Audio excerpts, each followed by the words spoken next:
Hello, and welcome once again. J76NY here. We are back with Rizia and King Romus and his armed forces. We are in full-blown war with Palais. The invasion started. In the last episode, it went poorly. We have this meeting of the House of Delegates to attend to now. Still not really a big fan of the way the mechanics work in the combat down here. Tutorial, like I said, wasn't really much of a help at all.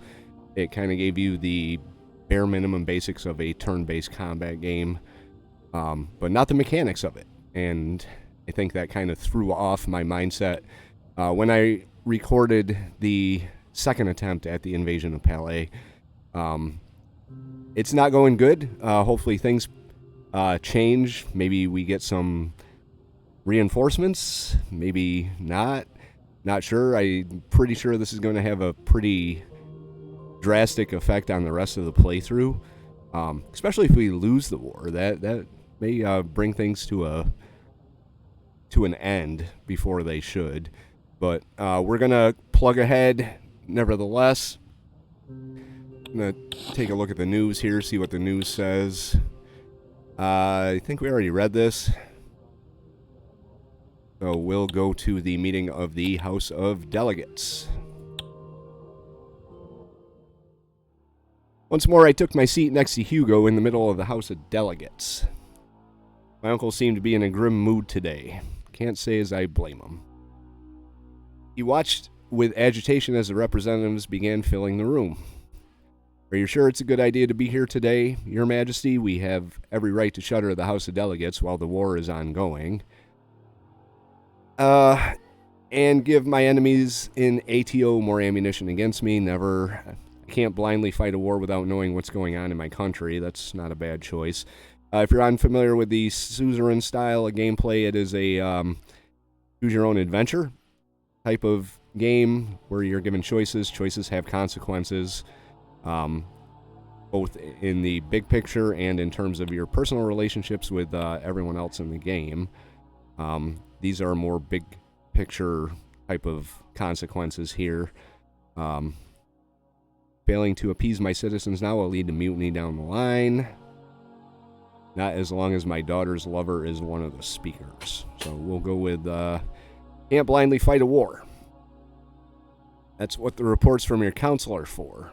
Of course, the delegate's advice is invaluable in times of peace, but I just think that the gavel banged. There, how was that? Derdia de Rava, positioned behind the House Speaker podium, put the wooden mallet aside. Call this meeting of the House of Delegates to order. Thank you for coming in the middle of this turbulent time, Your Majesty. Manus nodded his assent from his usual place behind the opposition podium. Derdia looked down at her notes with a smile. At His Majesty's request, Grand Wiseman Ignatius will open today's session with a short prayer. All delegates' eyes followed Sal as he rose from the back row and slowly walked to the center of the room. Standing between Manus and Derdia, he opened his arms wide. Dearest brothers and sisters, as we gather here today, we call upon the spirit of Saint Ruhek and the guidance of the divine. May the great Nur bestow upon us the clarity of mind. I wonder if the great Nur is cousin to one of the knights that say Ni. Maybe. You never know. He kind of looks like Eric Idle. We pray for the day when swords can be sheathed and harmony restored, when our troops return to their homes and peace reigns once more in our lands. God bless this assembly, and God bless our sovereign king. Alaita, whatever the hell that means. The delegates murmured the word as well. Sal shuffled back to his seat. Derdia waited until Grand Wiseman sat down before continuing. Yes, thank you, Grand Wiseman. We will not forget the role of God in these halls. She flipped open a binder on her podium. The first item on our agenda concerns the war with Palais. Damn it. Needless to say, we in the RNC stand firmly behind our troops, as does the rest of the country. There have been some isolated anti-war protests at universities, particularly in Brennus, but those do not represent the general opinion of the Rizian populace. Manus Sazon steps up newfound cojones due to his use of cojones with my daughter. Objection, Madam Speaker, is downplaying the opposition to the Pale's conflict. I just completely ignored the punctuation in that.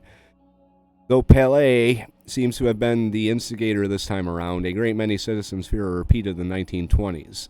It is difficult for the RPP to support an all-out attack on the Grand Duchy, especially when the future of Zeal is still in doubt. Nobody's asking your party to support the war. We only ask you to respect the will of the majority of citizens who do. On the contrary, Madam Speaker, the members of the RPP will support the war or face the consequences. That's a little harsh. Precisely. Do not fool yourself into thinking a few fringe movements represent the masses. I am receptive to your concerns, Mr. Sazon, but what's done is done. We are at war whether we like it or not. Yes, I agree, which is why we must take steps to mitigate the conflict's impact on ordinary citizens. Which brings me to the proposal I submitted. Daria banged her gavel sharply. Yes, Mr. Sazon, we're getting to that. To generate funding for domestic programs during wartime, the Rizian People's Party has proposed a war profits tax on those very same businesses and industries that are working tirelessly to equip our troops. Seems like a bad idea. Your Majesty, the RNC does not condone this decree at all. If we need funding, we can get it in other ways. The companies in question should be lauded for their contribution to the cause, not penalized. You're misrepresenting our proposals, Madam Speaker. It is an undeniable fact that war is a source of suffering for many and an enormous financial windfall for an elite few. What we are proposing is a move towards equity. It is not fair that our military operations will put a strain on social welfare while fattening the pockets of weapons executives. I don't know, I mean, it kind of comes with the territory. There's always been a military-industrial complex. There always will be. You cannot have a military without them. You don't have to like it. It's just the reality of things. As long as that military-industrial complex isn't the one calling the shots, which it's not. I, King Romus Taurus. And I just realized I've been spelling his name wrong in every single description of every single video I've done. Whoops. Alright, you will refrain from commenting out of turn. We are relying on these companies to help win the war. To levy unfair taxes upon them would be to bite the hand that feeds us. Our business owners truly support Rizia. They will do their part to keep the rest of the kingdom afloat. That income they're making is blood money. They have ever... okay. We're relying on those companies. Sorry, buddy. I do not dispute that fighting for our country requires sacrifice, but this particular one could severely hinder our chance of victory. The House of Delegates has already voted down this proposal by a high margin. We recommend that the king ignore it. Send it to me regardless. No need to go any further. I will decide what to do with it later. That seems like the most placaty of options, which is probably going to be the one I'm going to go with. Send it to me. I'll look at it as it sits in a desk drawer somewhere. Rizia will implement the war profit tax. Nope. I'm confident that our victory in Palais will be swift enough that such measure will not be called for. I wish I could say I was. Send it to me. I'll take a look at it at some point, maybe in the future. I'll make sure it reaches your desk drawer. The next item is an update on our progress with Zeal. My constituents have expressed concerns over the lack of concrete deadline for the region's return. We are encouraged by the growing nonviolent resistance movement against the Wezek occupation, yet we wonder whether it will be enough. We are on the same page here, Madam Speaker. We need to increase the pressure on President Smolak. I plan to work closely with the international community. Together we can force a diplomatic handover. I don't trust the international community.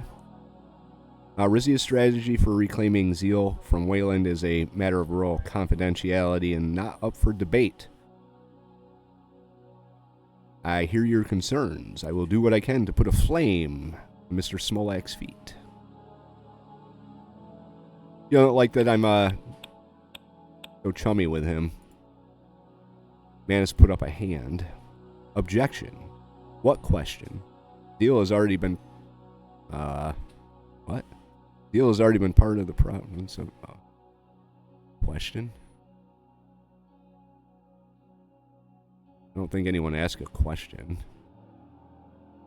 That may be true, but in interest of stability, reincorporating it under Rizia Imperii's jurisdiction is the obvious choice. Uh-oh. It is the same reason why the Pele Administrative District has not yet rejoined Cardes Monteclar. That decision was due to ongoing border difficulties. Zeal faces no such danger. How can you say that after the Friendship Day incident? There's no telling what Wayland will do, even if Zeal is returned without a fight. If Wayland tries anything, my province can handle it. Okay, put your money where your mouth is. The volume, because our military's busy. The volume in the room grew louder as the delegates began arguing among themselves. I turned to Hugo. I have to give Zeal back to Brennus, don't I? House Suzerain would revolt if I didn't. Look at them, squabbling away like a bunch of children. Giving the Suzerains more land after what they did, they don't deserve it. This is totally irrelevant anyway. There's no telling when we'll get Zeal back. Okay?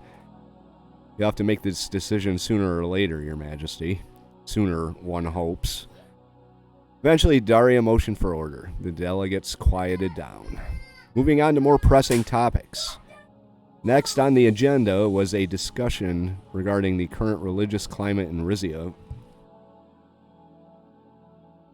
The opposition speaker had some comments regarding what he sees as an encroachment on Rukism into everyday's life. The encroachment of Rukism onto... I don't see the need to air these complaints.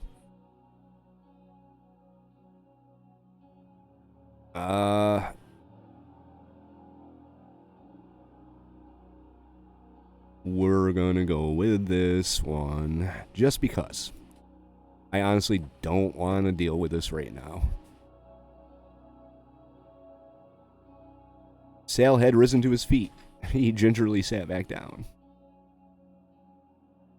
As the king proclaimed, so it shall be. He paused for a moment. I will caution that several of the major Rumburgian corporations based in Rizia Imperii have voiced objections to the recently imposed tax on non-Rukist. However, they have signaled their willingness to comply for the sake of maintaining friendly relations, business relations between their kingdoms. They will see the light or they will pay the price. Rumburgian corporations are wealthy, they can afford it. Good, we still need Rumburg on our side. The tax should not cost us the Queen's support. Not if we continue to help Rumburg in other ways. While we're on the topic of religion, I must mention the growing pressure from Golcondist communities to lift Rizia's blasphemy law. I saw Hugo raise an eyebrow. They point to it as evidence that the crown discriminates against Golcondism. However, these complaints are only coming from a fraction of the populace. The majority want our law to stay in place. My uncle looked relieved. He nodded emphatically. What's wrong with discriminating against Golcondists? Their faith is totally incompatible with modern Rizian society. I find the accusations worrying. I do not want my citizens to feel... I have no intention of lifting it. I must object, Your Majesty. Even if Golcondists make up a minority in society, they deserve the right to worship like everyone else. Foolish words, Mr. Suzerain. The delegates turned towards Sal. I've made myself clear on this subject time and time again. By allowing Golcondists to flood our holy sites, we would be opening the doors to darkness. We have seen the influence of Golcondism on our neighbor Derdia. Our citizens do not want Rizia to fall victim to the same fate. Even if the blasphemy law is revoked, Rizia will never turn into Derdia. Our traditions are too strong. Would it be that bad? I admit we need Derdia's help in the war, but I will not make any idea. No. We do, but... Go with that one. I should hope so. To end on a more positive note, I'm happy to inform His Majesty that the Rizian public has favorable opinion of the Crown. The majority of citizens support the war. They should enlist then. Grab a gun. Come join the fun. They are happy that our energy stores are stable. Business owners feel we could be doing more for them. As expected, the nobility of Cardes Monteclar still approves of His Majesty's reign. Support is lacking among the rest of the nobility, however. All in all, we cannot rest on our laurels. We are still far from the universal approval of the Liza era. Objection! How can we gauge approval when our people lack freedom of speech? I trust my House Speaker to know what's going on in the kingdom. I suppose you have a better sense of what the public thinks of me? My subjects love me. End of conversation. We're gonna kind of get a little firm with him. As a matter of fact, I do. Okay. Rizians of foreign descent still lack the same rights and privileges as everyone else in the country. Our workers are still demanding basic protection. Compounding their misery is the fact that they cannot speak out about it. Not quite as a rosy picture as Madam Speaker is painting. And I suppose you know how to fix everything? That doesn't sound bad at all. Certainly not bad enough to make me lose sleep. We'll still keep our snarky tone with him. Not everything, but my party has suggested a number of proposals that might improve the situation. It is our hope His Majesty will enact them. Doubtful, but... Oh, thank you, Mr. Sazon, but I doubt any of them will help.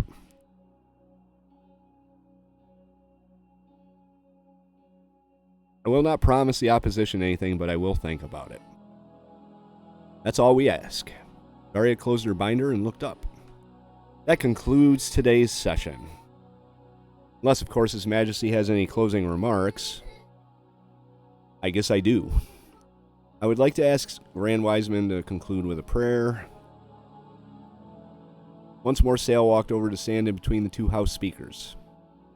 This time he took each one by hand.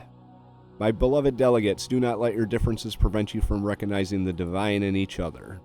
Remember, we are but one people watching over this kingdom by the great grace of our God, duty-bound to carry His truths into the mortal realm,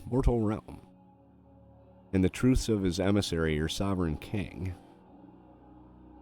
And yet, let us not forget that some of those truths are more truthful than others. Aleda. Seems safe. My uncle and I remained seated as the session adjourned. Everybody loves me. That's a relief. I'd better get to work passing decrees. What a waste of time. What do you think, Unc? Baroness de Rava is handling the House as capably as ever, but a certain opposition speaker is getting a little too confident for comfort. He kept his eyes on the delegates as they left the hall. And I don't trust his assessment of public opinion. The whispers I've been hearing tell a very different story. He picked up his attaché case and paused to look at me. It's been a while since the two of us caught up. I hope you'll do me the honor of paying me a private visit once you're back from your trip to Derdia. I'm going to Derdia? You have something to say, you should say it here. As long as wine is involved, I'd love to. I can't promise you anything. Who knows if I'll even make it back from Derdia alive. The honor would be all mine, Your Grace. Till then, Your Majesty. I stayed in my seat until the room was completely empty. Was Daria right? Was my public happy with my reign? And if she was, where would I go from here? Pose war tax. Not going to happen. In once gritty Izza, signs of law and order. Once upon a time, visitors to the capital of Brennus were confronted with protests, street brawls, and criminal activity. Today, however, Izza has undergone a remarkable transformation. Under the governance of Duke Ricardus Taurus, Oh, Rico, my dick of a cousin, I guess. This historic city is now a beacon of tranquility, offering a new experience for residents and tourists alike. Strolling through the cobblestone streets of the inner city, the change is visible everywhere. The air, once heavy with tension, now carries a sense of calm and safety. The expanded police presence, as well as the enthusiastic civil participation of the patriotic volunteer group Suomina, seems to have brought a newfound sense of safety to the inhabitants of Iza. As Iza continues to improve under Duke Taurus's rule, it shows the impact of determined leadership on the character and the spirit of a city. For those who have not yet visited Iza in a while, this city today presents a pleasant, surprising narrative of peace, order, and cultural revival. Rizia and Derdia, the Golden Kingdom meets the Silver Garrison. As the war between Rizia and Palais continues, sources report that King Romus Taurus is planning a detour to Derdia for a meeting behind the walls of Jorga, Asmal's Silver Garrison. The Theocratic Republic stayed out of the last Palais imbroglio. Now, however, it seems that the Rizian monarchy is trying to coax his neighbors out of isolation. Whether or not military alliance is in the cards, it's unlikely that Derdia's advanced weapons development program has escaped King Romus's notice. The country's history of sending mercenaries abroad, as in the Wayland Civil War, is also widely known. We're therefore keeping a close eye on the meeting and its potential to affect the outcome of the current conflict. I really don't want to have to call on anyone else for help, but keep an open mind in terms of that, I guess. We may need the bodies. Funding resistance in Zeal territory. Or Morning in the Palace. King's Bedchambers. I don't have any money. Fund neither organization. There's an option to intensify funding for local resistance movements against Wezek administration in the contest with Zeal. I can't because I'm broke, so there we go. Alright, what's this? Royal decrees. Oh, that's just the war tax, which we're not going to do.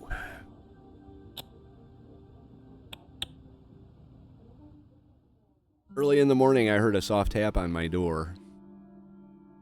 It was Pablo coming to wake me at my usual time. Good morning, Your Majesty. I hope you slept well. There was a tinge of sadness in his voice. Where's my paper? What's going on, Pablo? What's up, bro? I'm fine, thank you for asking. He began drawing open my curtains and stopped and spoke to me in a forced, casual tone. Our preparations going for your royal visit to Derdia. Plan the blasphemous lunatics, you mean? I couldn't be more excited. I've got high hopes for it. The Derdians and I agree on many points. They're going well, thank you. I'm hoping to contract their mercenaries for the war. Go with that one. Lunatics, Your Majesty? He paused again as if in deliberation. Finally, he walked over to the chair next to my bed and sat down. I don't know if you're aware, but many Rizians of my persuasion have fled to Derdia since its establishment as a Golcondist republic. It's one of the only places in Mercopa where relations between members of the same sex...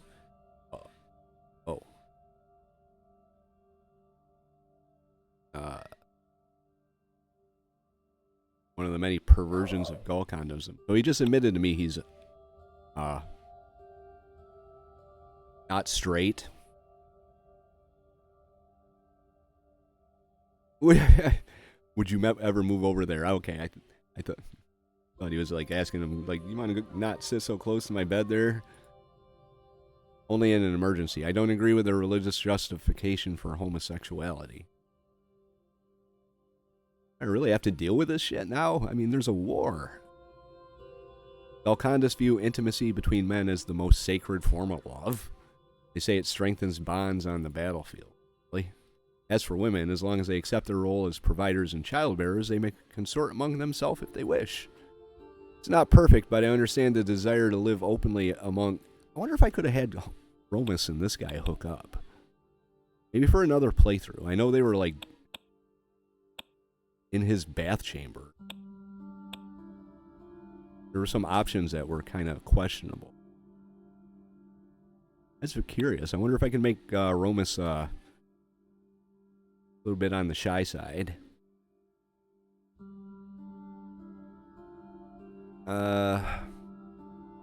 Understand the desire to live openly among fundamentalists rather than cower behind closed doors.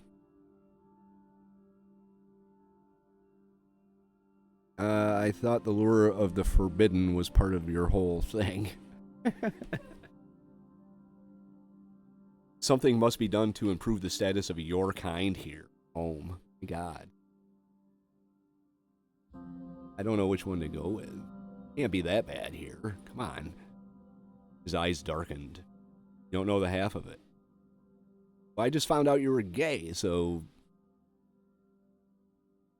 He tossed the paper onto my bed. Look at the bottom of the first page. Man, 33, beaten to death in Monkeys prison. The deceased was identified as Mateus Montalavo, courier for the Cantavaro Vineyards. Montalavo has recently been jailed and dismissed from his job after engaging in suspected homosexual activity with a client. Did you know him? I don't want to get into this. We had an encounter sometime before your coronation. Clearly neither his first nor last. I warned him to be more careful, but... Still, homosexuality is no longer a crime in Rizia. People like him, like me, are going to keep dying. If I'm the king... relax, I'm the king. If you ever get found out, I'll just pardon you. You're talking about a tiny minority of citizens. Why cater to them at the expense of everyone else? If the people of Rizia wanted legal homosexuality, my parliament would have brought it up by now. I have the authority. I can change our kingdom's anti-homosexuality law. Your Mateus was a sinner, and so are you. I can barely stomach such behavior, let alone enshrine it into law. We'll go with that one. You know very well that your parliament only puts forth the interest of the nobility. Who can afford to keep their perversions hidden away? If I show too much sympathy towards your community, my house will disown me. Rizia is still a majority Rukus country. If I make homosexuality legal, the religious backlash could end my reign. I understand the influence Grand Wiseman Ignatius wields. But do you really plan to spend the rest of your reign catering to the church? Not just about what I want. This is a universal struggle. Think of the example you'd be setting for the rest of the world. I'm not really interested in setting an example for the rest of the world. I've already got my council and the House of Delegates telling me what to do. I have to take orders from my butler. Even if I made homosexuality legal tomorrow, you couldn't go parading about town in a ball gown. Royal protocol must be observed. Oh my God. You're right. I have a historic opportunity. I've got to seize it while I can. It would greatly improve our image in the war. A kingdom that grants rights to women and homosexuals can't be an aggressor.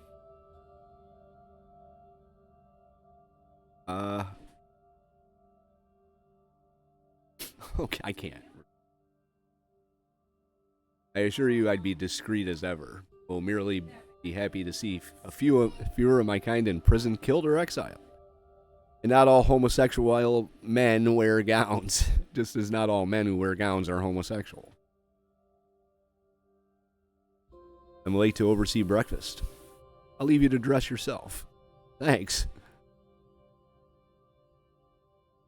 What do I wear? Be mayor of... Go with that one. I don't know what it means. Un oxit solo. Be nice if they told you what this shit means. But he said something back to me, so can't be all bad. After taking a moment to collect my thoughts, I dressed and headed downstairs for breakfast. Okay. Now what?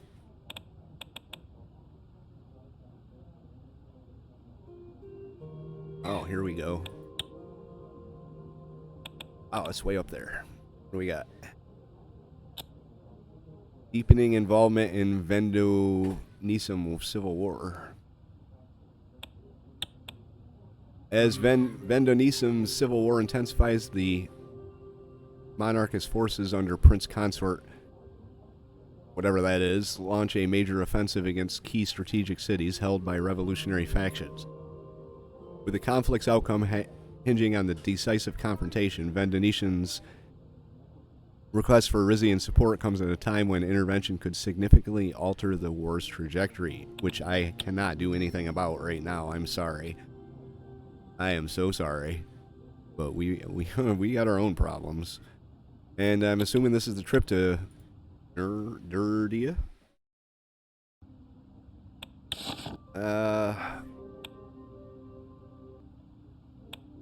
Vendo-Nisum civil war escalates. Rizia withholds support.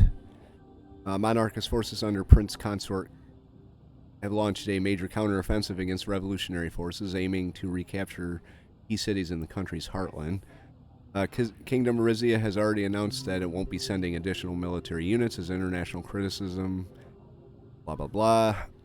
It's got nothing to do with their tactics. It's just, I need my troops.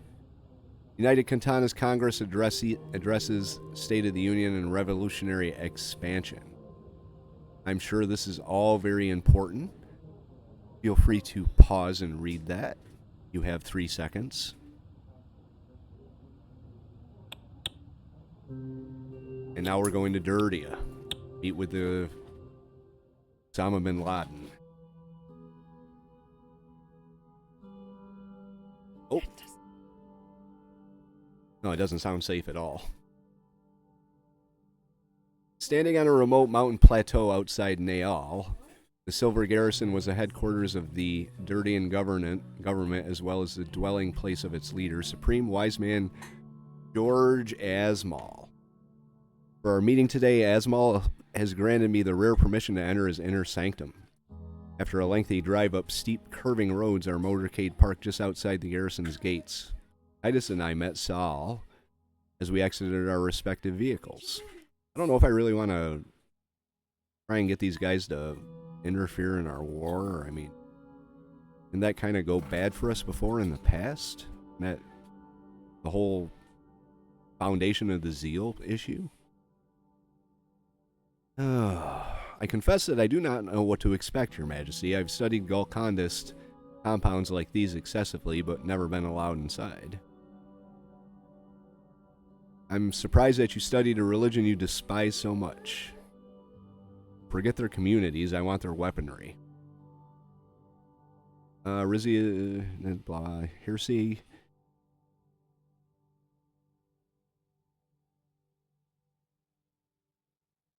I could be a smartass thinking of converting. But with that one, I do not despise Golcondist, Your Majesty. I still have hope that they will return to the fold. The heavy gates swung open and a group of Asmal's guards ushered us inside.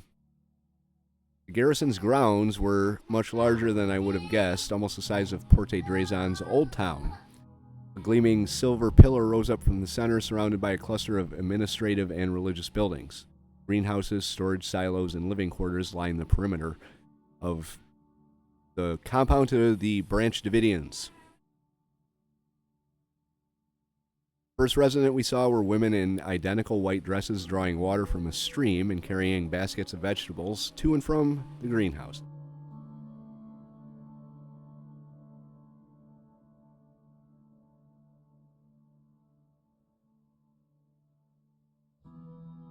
These are seekers, Your Majesty. It is said that through their physical labor, they will gain mental clarity they need to begin their pursuit of Golconda.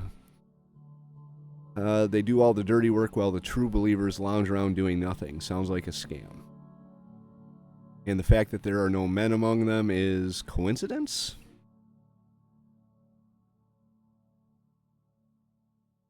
Not at all, Your Majesty. Women in Derdian Golcondist communities are often limited to the seeker role, while men are permitted to advance. As the guards led us closer to the pillar, the sound of men's voices could be heard. Sharp shouts emitted in perfect unison. The disciples, they practice purification of the spirit through strict martial arts regimens. Where are the adepts? I bet Titus could take them all on. Not by the sound of it, Your Majesty. We emerged into the center of the garrison. In front of the pillar was a training ground the size of a football field, flanked. Trying to get a vision of this in my head.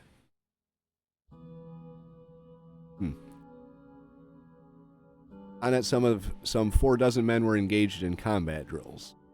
Titus watched in open admiration as they executed a complex choreography of strikes, blocks, and counterattacks, each punctuated by a forceful cry.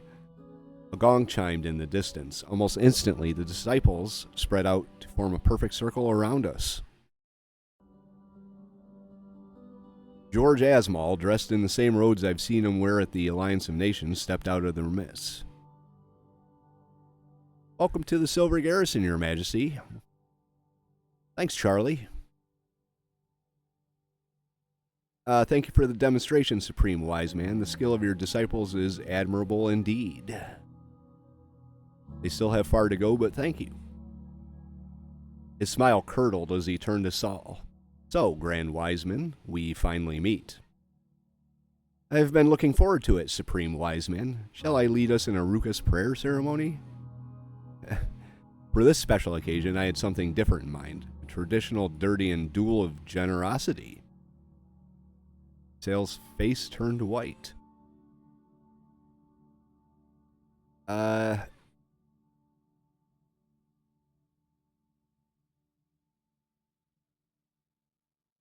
duel of generosity. I don't think that's the kind of duel that we really have to worry about. I was hoping for a respite from fighting. Maybe we pray instead? Of course, your war. A duel of generosity is not a mere fight, Your Majesty, but as you wish. He lowered his head and motioned for the disciples to kneel. You have a specific prayer in mind, Your Majesty? I'll let you do the honors. O Sovereign of the heavens, whose arms the faithful with courage bless our crusade as we march beneath the banner of your sacred decree.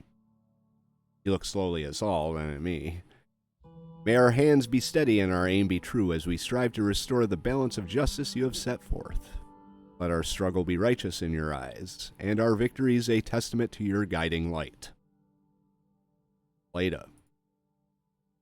Not what I would have selected, but thank you, Supreme Wiseman. You wanted to talk, did you not? Let us talk. He raised an arm, and the disciples began dispersing. Titus stood outside as Sal and I followed Supreme Wiseman through a door in the base of the pillar. The staircase led down to a softly lit room. Its walls lined floor to ceiling with bookshelves. There were no tables or chairs, just a number of comfortable-looking cushions on the carpeted floor. Asmal gestured for us to sit on the beanbags. This is the very heart of the garrison, Your Majesty. I never make a political decision without consulting the teachings of St. Ruhek. Ruhek's writings have indeed kept their relevance even in our present day. Are there any of his tracts that you find particularly useful? Right now I'm finding solace in Armament of Faith, a treatise on battle preparedness. Sounds about right. Ah, yes, an excellent choice for your current situation. However, in your shameful treatment of Golcondist, I feel you have let some of our beloved saints' teaching fall by the wayside. You act as if Golcondists are innocent victims, as if you haven't been involved in insurgency and terrorism. Our blasphemy laws were passed to protect Rizia and Rukas' rights to observe in peace. I will not apologize for putting my country people's rights before yours. Ruhek and his disciples traveled these lands long before our borders existed, Your Majesty. A worshipper's place of birth should not prohibit him from following the divine path. You would not have come here today if you did not want something from me. But first, we must discuss your so-called blasphemy law. His eyes fixed on Sal. The arch sanctuaries of Plavo, Ben-Ivan, and Yale are three of the most sacred sites in the Ruhek religion. It is not fair that my people are denied access to them. When you were allowed to enter them, you crowded out the real Rukas to the point of damaging one of our precious sanctuaries. If you wish to limit the flow of visitors to your arch sanctuaries, we will not oppose that. But I suspect your law has never been only about overcrowding. It is no secret that the majority of Rukism leaders regard Golcondist as a taint on our religion. A taint? Golcondism has millions of practitioners, all of whom would testify that we are following the one true path of St. Ruhek. True path that involves the oppression of women? Ruhek would never have condoned homosexuality. Doesn't enlightenment through violence directly contradict Ruhek's teachings? Well, we're not going to bring that one up because I'm kind of here to nick some violent mercenaries. We'll stick up for the chicks. Outside, Your Majesty, ask the women in my community if they feel oppressed. As Ruhek wrote, both men and women are pillars of creation, bearing equal strength, wisdom, and the right to the world's bounties.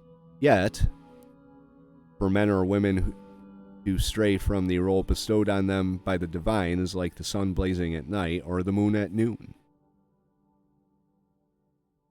I do see the wisdom of the supreme Wiseman's quote. You're both right. Don't you see you're both right?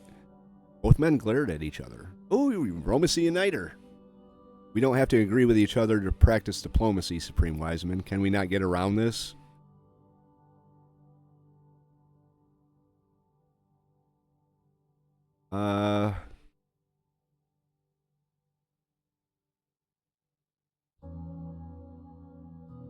This is what Derdians want, Your Majesty. I would be a bad leader if I did not strive to provide it for them.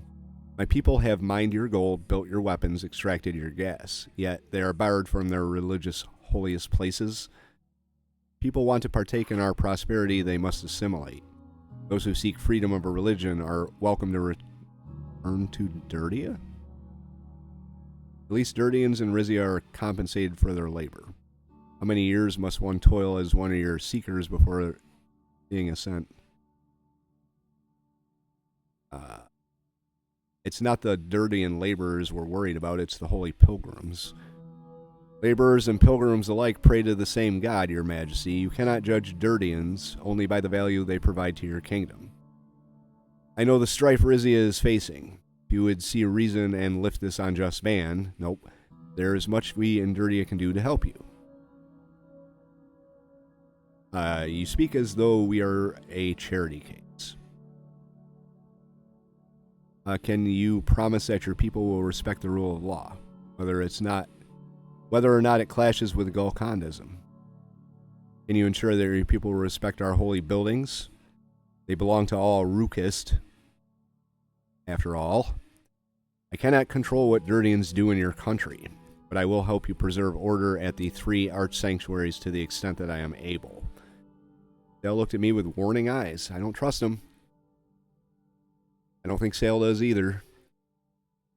You tread a dangerous path, Your Majesty.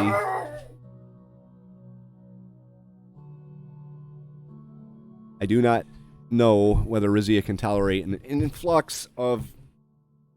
Hold on. God damn it. Alright, I'm back.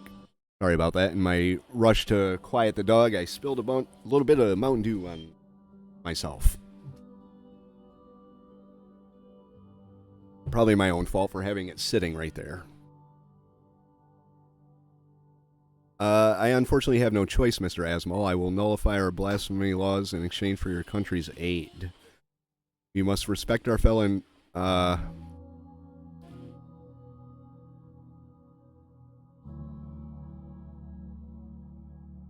Shit. It's either this or... Damn. We must respect our fellow Rukus beliefs.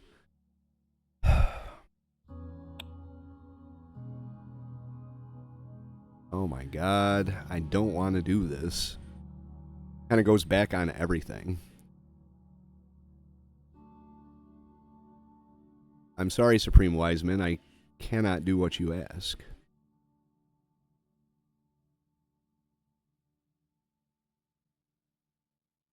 He's right. Oh, But I want his troops.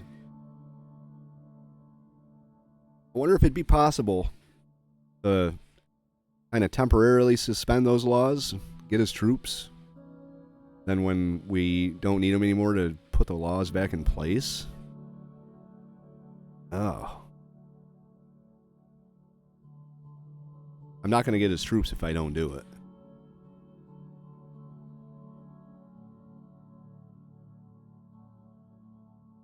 I can't sell out Rizia, though. For better or worse, that's my decision. Very unfortunate, Your Majesty. There's nothing more we can accomplish today. I beg of you both to get out of my compound. Okay? He gestured towards the door. Sal stood and looked him in the eye. It is not too late to repent, Supreme Wiseman. I could say the same to both of you. He ushered us out of the room and up the stairs. Ah, damn it. I could have used those troops, but I can't reverse course. Well, it's a little late now. I'm sticking with my decision. The sun was still shining brightly as we emerged from the base of the pillar. Outside, Titus was sitting by himself, his eye on the group of disciples exercising some distance away. On seeing me, he rose and snapped to attention. Your Majesty, shall we go? Yeah, we wasted enough time here. He nodded and came over to join us. Asmal extended his hand to me. Kiss him? Nope, I'll just shake his hand. The sounds of sung hymns and clashing swords accompanied us as we made our way out of the compound.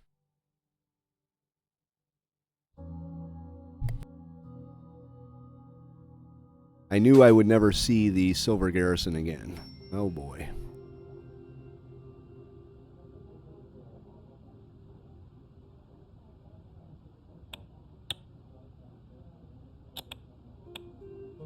Requested meeting with Uncle Hugo. What happened to the war? Impose war tax, that's the only one. See who's opposed to that. They're all neutral? And he approves of it? What? Wait a minute.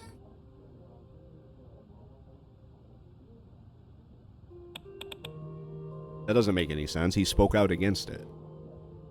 No.